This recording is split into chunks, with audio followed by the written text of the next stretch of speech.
My house is haunted. Posted by Aaron_Ben. My house is haunted. My parents have owned this house for about 22 years. I've lived here my whole life, and I'm now 18 and have grown up here with my 2 older brothers and a younger brother. Ever since I was a little kid, there was an unspoken, however, mutual understanding that weird shit happened in this house. I was going to make one insanely long post highlighting some of the creepiest unexplained things to happen here. But I figure I'd be better to make a series of posts where I can give updates as more happens and go more into detail about things that have happened. The 2 most haunted rooms in my house are the master bedroom on the ground floor and the basement. That's where a good chunk of my stories will take place. Currently, as I'm posting this, I'm in my bed in the basement. My bed's next to the wall, and on the other side of that wall is the stairs. Just past the foot of my bed on that wall is the door to the stairs. The door directly across leads into a small living room type area with a back door and windows. I currently can hear the sound of someone walking down those stairs into the room across from mine, over by the back door, standing there, turning around and doing it again.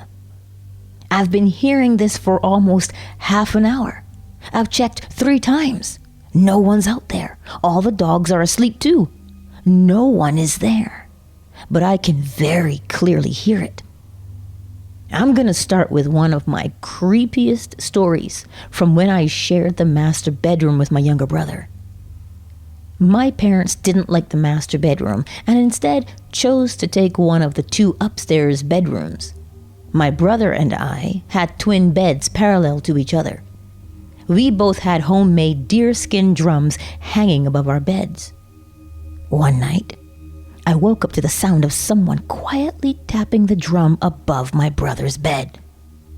Bump, bump, bump. I called out his name and asked why he was hitting his drum. I didn't get an answer other than bump, bump, bump. So I pulled out my phone and shined my flashlight on my brother and waited for what I was assuming was him to play it again. But nothing happened for the next few minutes. So I put my phone away and didn't hear anything the rest of the night. A week later, the exact same thing happened. Shined my light. It stopped 4 or 5 nights later. I was almost asleep when I woke up to bump, bump. And by the 3rd hit, my light was on. I watched my brother's arm twitch up, looking back on it almost unnaturally, and hit the drum. In my mind, that was it. I had figured it out. There wasn't a ghost. He was just twitching in his sleep and hitting the drum for some reason. A few days later, I was about to go to sleep when I heard bump. I wanted to confirm I was right, so I immediately had my light on, and I watched as I heard bump, bump. Except this time, my brother stayed entirely still under his blanket. He didn't hit his drum, and with how he was positioned, he couldn't have. I froze in terror and just sat there the rest of the night. He wasn't playing his drum, and it couldn't play itself. But no one was there but us. That's just one of maybe hundreds of stories between me and my family. Let me know if I should talk some more about this. I consider myself to be skeptical, but I really don't know what to say about this stuff, and I know pretty much nothing about it. A ghost crawled into my room last night. Posted by 52_blue_. I'm staying with a friend for a little while, and this was at her house. My friend was asleep next to me, and I was awake and crying a little bit, enough for my throat to burn, but not enough to wake my friend. It was around 1:30 a.m. when the door to our room creaked open. I looked over and called out the name of her mom, thinking that she was coming in to check on us in the night. Instead, I see the figure of a man crawl into the room on its hands and feet. It was like a really low bear crawl, keeping very close to the ground. Then the figure stands up. It was a very tall man who was entirely black with no face. We made eye contact for a solid second or two before it vanished before my eyes. I'm a very spiritual person, but I have never experienced anything like this. I got a very bad vibe from the spirit and turned on a light in the hallway once I got my bearings again. I managed to fall asleep, and when I woke up, the first thing I did was cleanse the house and put up protection wards, banishing the spirit. I think the spirit wanted to feed off of my negative energy. I've been having a tough time lately, being in the midst of a very turbulent part of my life. I had been crying just before the spirit entered the room, and I cannot express how many bad vibes I got from the whole experience. I have some questions, like why the hell did it crawl into the room? How did it manage to open the closed door? Where did it come from? I also wonder what the spirit's real intentions were, and if it was coming from me or my friend who was sleeping beside me. I'm not sure it expected to be seen by me, seeing as how quickly it vanished when we made eye contact. Why did it crawl? Why? Of all the things you could do as a creepy spirit. This isn't the first ghost I've seen, but it's definitely been one of the closest and scariest encounters I've had. Angels in the Hospital, posted by Crazy Turtle Mama. The year was 1968, and my family was living in Hollywood, California. This was a time when nobody locked their doors at night, and your children could play safely outside until the streetlights came on. I was very small for my age and the youngest of 6. This occurred a few weeks before my 5th birthday. It was a normal day. Kids were playing outside, and some of my siblings were riding their bikes and playing in the courtyard. Well, I wanted to ride on the back of my brother's bike, but he was playing with my sister Melanie. I remember hopping up and down on the sidewalk, bugging my older siblings to give me a ride, so my sister Rachel gave in, and I think she was tired of hearing me beg. Now, our mother told us to never ride our bikes without wearing shoes. But I think sometimes because Rachel was so hard-headed that she never thought those rules applied to her. So she picked me up and put me on the back of her bike with a banana seat and told me to hold on to the sissy bar. Well, the moment I realized she didn't have pegs for my feet, I got scared. No, I'm scared. I changed my mind, I remember telling her over and over. But at that point, she was going to take me for a ride. She told me that it would be fine, just hold my feet out wide. Well, Rachel had a tendency to sway every time she pumped the pedal, and my little legs were teetering back and forth until, whoosh, my foot went into the bicycle spoke and cut off my toe. Blood was everywhere, and I started screaming, so she grabbed me up and ran with blood streaming right past my other siblings and right in the apartment. Oh, the look on my mother's and eldest sister's face. They were hysterical. So my sister Charity wrapped my foot with a towel and ran carrying me outside, where we all piled into the station wagon, leaving my brother and Melanie at home. The ride to the hospital was scary. Mom was screaming and honking the horn, and my eldest sister was talking a mile a minute while holding my foot above my head. And Charity was stroking my face and wiping my tears, cupping my face so I didn't see how bad it really was. I think I was in shock because it really didn't hurt as much until it started to throb in the car. We must have been a sight. A crazy woman trying to get help and her kids all covered in blood with my foot in the air. Needless to say that they took us in right away. Going through the corridors, I remember the smell of rubbing alcohol and mercurochrome. They rushed me into a room with a metal table, and right away, I was frightened. They unwrapped the towel from my foot, and for the first time I saw the mangled mess that was once my toe, blackened by the grease from the chain on the bike. Mama kept assuring me that everything was going to be okay, but the look on her face told me differently. You see, I lost too much blood. The doctor asked if she had the rest of my toe, so she called home and asked my brother and my sister to go find it. This is the funny part. So my brother and my sister Melanie walked down the street to where this all happened. They were looking up and down the sidewalk and street when an old lady who was sitting on her porch asked them what they were doing. My brother told her that he was looking for his little sister's toe so the doctors could sew it back on. The old lady told him that she saw the toe and put it in a baggie and threw it in the big dumpster. And if he wanted it, he would have to climb in and dig it out.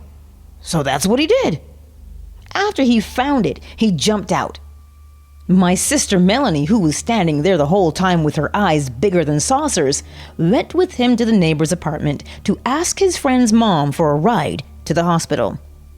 The second she opened the door, she stepped back holding her nose because my brother smelled like trash. So she put a towel on her seat and gave them a ride. In the meantime, I am still in the room, and they're using long needles to numb my foot, and I'm crying my little eyes out.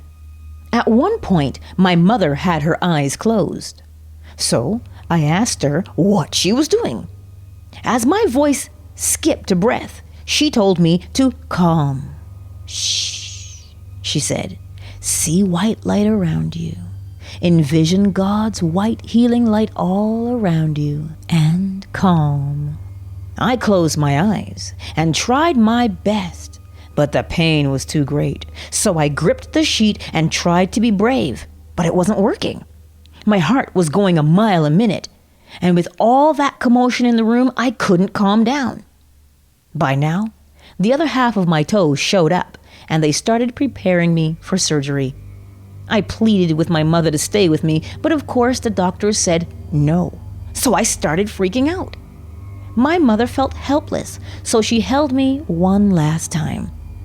While I was in her arms, I saw a bright light over her shoulder. It was so bright that I squinted my eyes and tried to move her aside to see what it was. A man with long black hair and caramel-colored skin in a long orange robe and a glow from his face. He was standing there smiling at me. Standing next to him was what looked like a beautiful male angel, so bright that his light filled the room. I felt warmth come all over my body, and a sense of peace calmed my heart. I looked at my mother and told her that she could leave and not to worry. She looked confused, so I told her that my guardian angel was standing right there with another one of my angels. Don't you see them? I asked my mother and Charity, but they didn't see anything. She put my hand on her cheek, and I told her not to cry because I wasn't scared anymore. They wheeled me into the operating room and gave me something that put me to sleep, telling me that I would wake up soon. I remember seeing the doctors and nurses all working on me with a big round light blocking out their faces, and I was hearing them talk. My body felt light, and I felt myself floating up over their heads, and I saw my little body laying there. Looking over to the other side of the room, I noticed that man in the orange robe extending his hand, and the angel smiled, giving off the most calming vibration. I heard the doctor talking to the nurse, and he was telling her that his daughter was about the same age as I was, and that he was very concerned because she's very sick and has an important operation that she has to have soon. I looked up at the angel's face, and she nodded her head and smiled. It felt like only moments had passed when I was being pulled back into my body. I woke up seeing my mother's beautiful face smiling and her eyes full of tears. They told my mother that I would have to have quite a few more operations before I could walk, and that I might have a limp. They also said that I was lucky it wasn't my whole foot, being as small as I was. Well, there were no regular rooms available at the time, so they had to put me in the pediatric burn ward. The room smelled weird, and it had to be kept cold. There were 4 other girls in there, some laying in contraptions to hold them still. The only bed they had for me was a big metal crib with bars that went all the way up like a cage. I didn't know I was going to be staying there all night. I thought that when my mother said that I would only be there a little bit, I would be going home soon. They asked my eldest sister if I could feed myself, and of course I could, so she said yes. Then the nurse marked something down. After my family left for the night, I don't think because of all the commotion in the room with the other patients that it truly set in that I was all alone. There was a girl that stood too close to the floor heater, so it set her nightgown on fire. One was playing with matches, and one girl reached over the stove and caught her sleeve on fire. Well, the girl with the nightgown was laying in a contraption that held her in place, and she was watching TV through a mirror because her chin was stuck to her chest. This was all very traumatic for me. I didn't understand what was going on. It was time for bed, and all of the visitors were gone, so the nurses came in and put sandbags between some of the girls' legs so their legs didn't touch each other in their sleep. And then the nurses put a sheet on them. They cried in pain, being moved. So when the nurse came to me and asked if I wanted a blanket, I thought she was going to do the same thing to me, and I already had a stabilizer on my foot. So being scared, I said no. The lights were dim and the TV was off. A few faint moans were made from the other girls throughout the night, and I was missing my mom. The night was long, and I was so cold that I started to shiver and quietly cried to myself, soaking my pillow with tears. Then I felt that same warmth I had felt before. I reached through the bars towards the light, and someone held my hand. I didn't feel like crying anymore, and my eyes became very heavy, and I fell asleep. The next morning, the nurses woke us up bright and early, and the hospital was bustling with different noises. An orderly came in and put my food on a tray. She said that it says here that you can feed yourself, and then she left. Well, there was a stabilizer on my foot, and there were bars on my bed, so I couldn't feed myself if I wanted to. I laid there, and it felt like forever since I saw my family, and I was hungry. I almost started to cry when I heard a voice. "Hey you, little girl, over here." I tried to prop myself to see who was calling me, but I didn't see anyone. "I saw you last night," the voice said. "Who was that by your bed?" The girl across from me was looking through her mirror and moved her foot, telling me, "I'm right here." She asked me again, so I told her that it was my angel. She said that she wished she had an angel, so I told her that she does. She just can't see her. I think that made her feel better, but that's what I believed to be true. My family came and went, leaving me with my own blanket, and the next day I was able to go home. On the way out, I insisted on seeing the doctor who was sewing my toe. I said that I had something very important to tell him right away. The nurse thought that was cute, I guess, so she called him on the intercom, and shortly he arrived to meet us in the hall. He asked me what he could do for me, so I motioned him down to the wheelchair with my finger and said that I needed to tell him something in his ear. So he bent down to my face and I whispered, "Thank you." Then I told him that his daughter will be just fine. I know it. I told him. Then I said that she won't be sick anymore, so don't worry. Then I kissed him on his cheek. He stood up and stuttered, holding his mouth. Then he hugged my mom for a long time. My mom didn't know what to think. So on the way home, I told her all about my new friends in the burn ward and all the things that happened to me there. My mother told me, as I got older, that it never surprised her when I was little, because I was always saying things or unexplained things would happen around me. I miss my mother.